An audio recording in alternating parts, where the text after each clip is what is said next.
few things that I've done.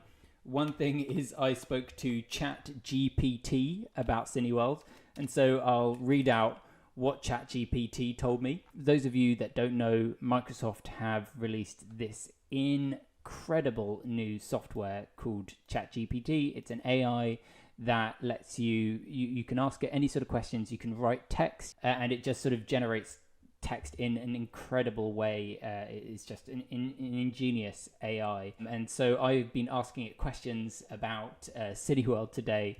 The first thing I asked it was to give me 3 likely outcomes for Cineworld shareholders now that Cineworld has filed for Chapter 11 bankruptcy. The first thing it said was shareholders may see significant decrease in the value of their shares as bankruptcy may lead to decline in the company's financial stability and future prospects. Shareholders may not receive any returns on their investments as company assets may be used to pay off creditors and other debts during the bankruptcy process. Shareholders may have an opportunity to participate in the reorganization of the company, but the outcome of the process is uncertain and will depend on the specific details of the bankruptcy case. So a lot of people, when I tell them about ChatGPT, get really freaked out and scared. Is it going to replace all of us?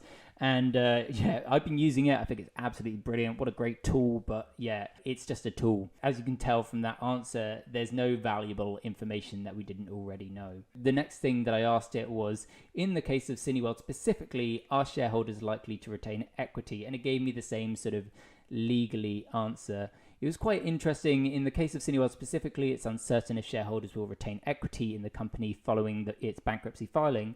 It would depend on the outcome of the bankruptcy process and the specific terms of the reorganization plan. The next question I asked it is, what date are we likely to, this is interesting, what date are we likely to know the final outcome of the Chapter 11 filings and why?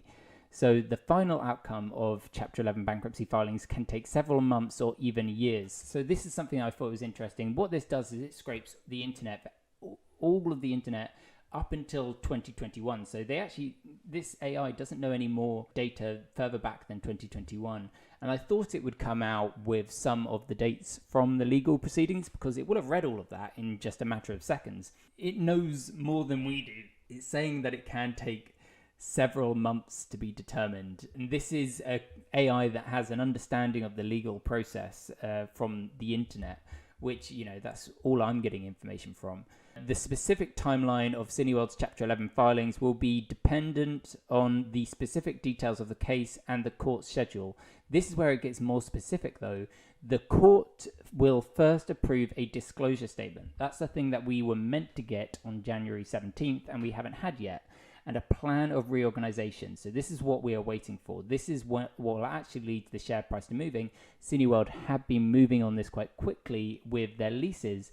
And what we've been talking about on the Discord is actually with the way that Cineworld has been quite ruthless, dropping 60 leases in the last week, it does indicate that Cineworld are trying to reorganize in a way that gets them out of Chapter 11 bankruptcy intact, like they've spoken about a couple of times.